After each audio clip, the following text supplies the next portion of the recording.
நெல்லை பாளையங்கோட்டை சட்டமன்ற தொகுதிக்கு திமுக சார்பில் மைதீன்கான் மீண்டும் வேட்பாளராக அறிவிக்கப்பட்டதற்கு எதிர்ப்பு தெரிவித்து கட்சி தொண்டர்கள் போராட்டத்தில் ஈடுபட்டனர்.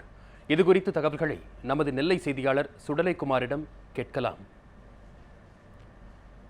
சுடலைக்குமார், தற்போது அங்குள்ள நிலவரம் என்ன? மைதீன்கான் ஆதரவாளர்கள் என்ன நிலைப்பாட்டில் இருக்கிறார்கள்? சுடலைக்குமார், தமிழக சட்டமன்ற தேர்தலானது வருகிற மே 16ஆம் தேதி நடைபெற உள்ள நிலையில் இதற்கான வேட்புமனு தாக்கல் வருகிற 22ஆம் தேதி துவங்க உள்ளது. இந்த நிலையில் அனைத்து இந்திய அண்ணா திராவிட முன்னேற்ற கழகம் தங்களுடைய வேட்பாளர் பட்டியலை வெளியிட்டதை அடுத்து நேற்றைய தினம் திராவிட முன்னேற்ற கழகம் சார்பில் 173 தொகுதியில் போட்டியிடக்கூடிய வேட்பாளர் பட்டியல் அறிவிக்கப்பட்டுள்ளது. அதிலும் குறிப்பாக திருநெல்வேலி மாவட்டத்தை பொறுத்தவரையில் 6 தொகுதிகளில் திராவிட முன்னேற்ற கழகம் போட்டியிடுகிறது. அதிலும் குறிப்பாக திருநெல்வேலி சட்டமன்ற தொகுதியில் அதாவது முன்னாள் சட்டமன்ற 3 முறை சட்டமன்ற உறுப்பினராகவும் மேயராகவும் இருந்த ஏஎல் சுப்பிரமணியத்தினுடைய மகன் ஏஎல் லக்ஷ்மணன் அவர்களுக்கு தற்பொழுது கடந்த முறை போட்டியிட்டு தோல்வியடைந்திருந்தார். இந்த நிலையில் 2வது முறையாக அவருக்கு மீண்டும் நெல்லை தொகுதியில் போட்டியிடுவதற்கு வாய்ப்பு கொடுக்கப்பட்டுள்ளது. இதற்கு அடுத்தபடியாக பார்த்தோம்னால் அம்பாசமுத்திரம் தொகுதியை பொறுத்தவரையில் கடந்த 96 மற்றும் 2006 ஆகிய 2 முறை வெற்றி பெற்று 2006ஆம் ஆண்டு வெற்றி பெற்று சட்டசபை அதாவது சபாநாயகராக இருந்த ஆவடையப்பன் அவர்களுக்கு தற்பொழுது 3வது முறையாக மீண்டும் இந்த முறை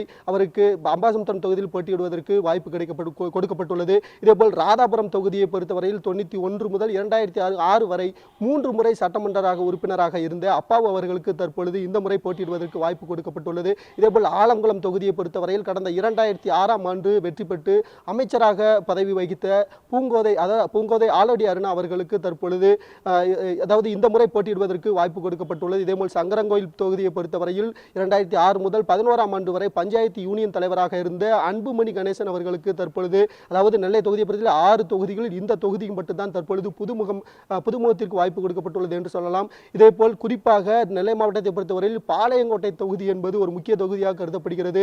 அதாவது கடந்த 96 முதல் இந்த தற்போது வரை இந்த பாளையங்கோட்டை தொகுதியானது திராவிட முன்னேற்ற கழகத்தின் கோட்டை என்று சொல்லலாம். அந்த வகையில் தொடர்ந்து வெற்றி பெற்று வருகின்ற அந்த பாளையங்கோட்டை தொகுதியில் கடந்த 2001ஆம் ஆண்டு முதல் தொடர்ந்து 3 முறை சட்டமன்ற உறுப்பினராக பதவி வகித்தவர் டிபிஎம் மைதீன்கான்.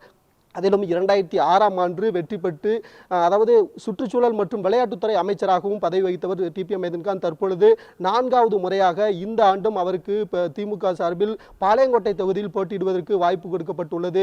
இதற்கு எதிர்ப்பு தெரிவித்து நேற்று மாலை வேட்பாளர் பட்டியல் வெளியிட்ட சில நிமிடங்களிலேயே ஒரு தரப்பினர் அதாவது பாளையங்கோட்டை தொகுதியில் உள்ள கட்சியின் ஒரு தரப்பினர் நேற்றைய தினம் அவருக்கு எதிராக கோஷமிட்டபடியும் அவர் அறிவிக்கப்பட்ட வேட்பாளர் டிபிஎம் மைதீன்கானை மாற்ற வேண்டும் என்று வலியுறுத்தியும் கோஷமிட்டு ஆர்ப்பாட்டத்தில் ஈடுபட்டனர். தொடர்ந்து அவருடைய உருவ பொம்மையும் எரித்து தங்களுடைய எதிர்ப்புகளை தெரிவித்தனர். இந்த சூழலில் அந்த போராட்டம் நடந்த அடுத்த சில நிமிடங்களில் அந்த நிமிடத்திலேயே அவருடைய ஆதரவாளர்கள் டிபிஎம் மைதீன்கானின் ஆதரவாளர்கள் சிலர் அவர்களுக்கு ஆதரவாக அதாவது அவர் வேட்பாளராக அறிவிக்கப்பட்டதற்கு மகிழ்ச்சி தெரிவிக்கும் வகையில் பட்டாசுகளை வெடித்து அவர்களுக்கு ஆதரவாக கோஷமிட்டனர். இந்த சூழலில் இரண்டு தரப்பினருக்கும் வாக்குவாதம் ஏற்படுகிற சூழலில் காவல்துறையினர் அவர்களிடம் சமரசம் நடத்தி அந்த கூட்டத்தை கலைத்தனர். தொடர்ந்து தற்பொழுது இன்று காலை நெல்லை பத்திரிகையாளர் மன்றத்தில் டிபிஎம் மைதீன்கான் வேட்பாளராக அறிவிக்க கூடாது, அவர்களை மாற்ற வேண்டும் என வலியுறுத்தி ஒரு சிலர் அதாவது கட்சியினுடைய வட்ட பிரதிநிதிகளான அந்தோணி, பாபுகுமார் உள்ளிட்ட சுமார் 50க்கும் மேற்பட்ட அக்கட்சியினுடைய வட்ட செயலாளர்கள் வட்ட பிரதிநிதிகள் இன்றைய தினம் பத்திரிகையாளர் சந்தித்தனர். தொடர்ந்து அவர்கள் செய்தியாளரிடம் கூறும்போது கடந்த 3 முறை சட்டமன்ற உறுப்பினராக இருந்த டிபிஎம் மைதீன்கான் தொகுதி மக்களை எப்போதும் சந்திக்கவில்லை, இதுவரை எந்தவித அவருடைய சட்டமன்ற நிதியிலிருந்து எந்த திட்டங்களும் நிறைவேற்றவில்லை, மக்களை இதுவரை பார்த்ததே இல்லை, கட்சிக்காரர்களிடம் சரியான ஒரு மதிப்பு மரியாதை கொடுக்கவில்லை என்று பல்வேறு தரப்பான குற்றச்சாட்டுகளை அவர்கள் தெரிவித்தனர். தொடர்ந்து